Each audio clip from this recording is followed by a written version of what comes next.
Le 16 juillet, Jésus dit : Sens-tu à quel point l'ingratitude et la désaffection font mal ? Oh, il n'y a pas de torture physique qui les égale.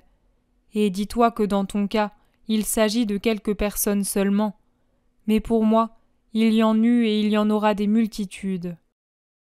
Donner de l'affection et recevoir en retour l'indifférence et la hargne, donner des œuvres et voir qu'on les repousse, sont choses plus puissantes que les coups des fouets et la pénétration des épines.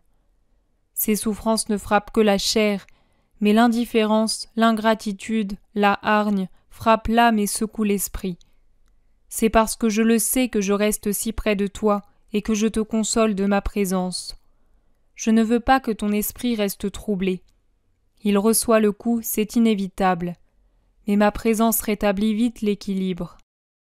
Ne regarde pas les créatures, regarde-moi. Ne pense pas aux créatures, en dehors de pourvoir aux besoins de leur âme si misérable. Pense à moi.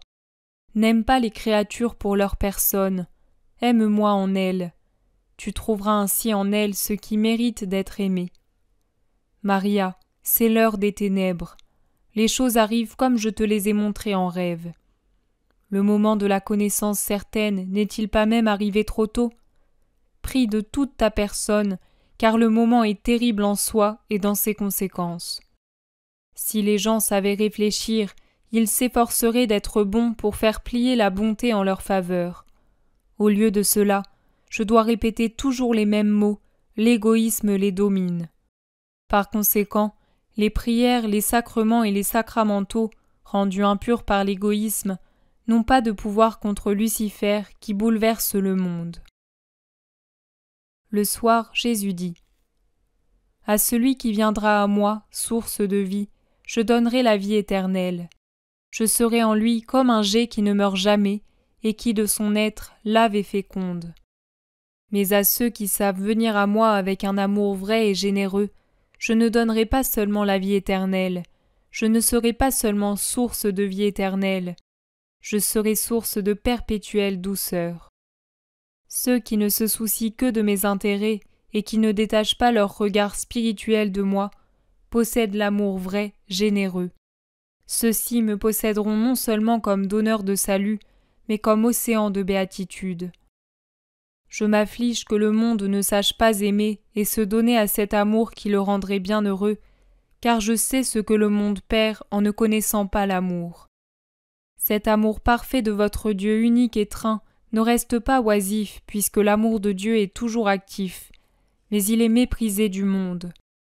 Comme de pauvres démons qui ne savent pas distinguer les choses, les êtres humains ne voient pas ce trésor qui est là pour eux, qui attend d'être versé sur eux, ce trésor qui reste inerte puisqu'ils n'en veulent pas.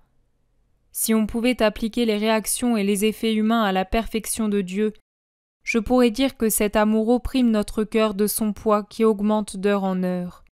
Je t'expliquerai de quelle façon. Mais notre parfaite Trinité est étrangère aux formes humaines. Moi seul, l'homme-dieu, j'ai un cœur semblable au vôtre, un cœur d'homme perfectionné par ma nature divine pour être cœur d'homme-dieu.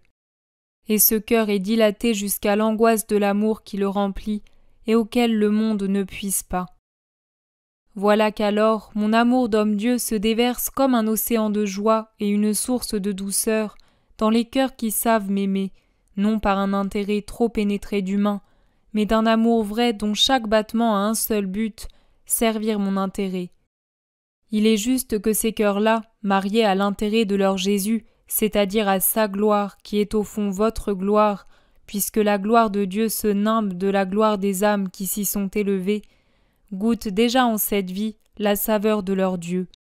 Et moi je verse sur eux mes vagues de douceur avec tout l'amour de mon cœur. Viens, toute amertume s'évanouit pour celle qui boit à la source de mon amour.